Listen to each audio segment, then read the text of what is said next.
Căsuța noastră a îmbrăcat iar straie de sărbătoare.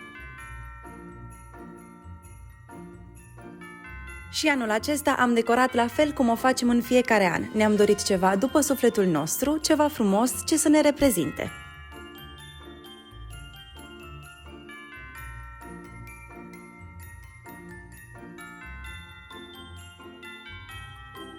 Fără dar și poate, it's the most beautiful time of the year.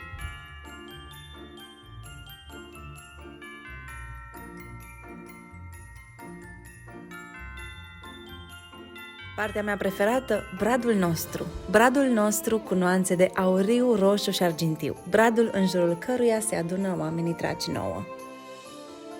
Pentru noi, Crăciunul înseamnă familie, pentru că familia e pe primul loc. Pisoiul nostru stă liniștit sub brad.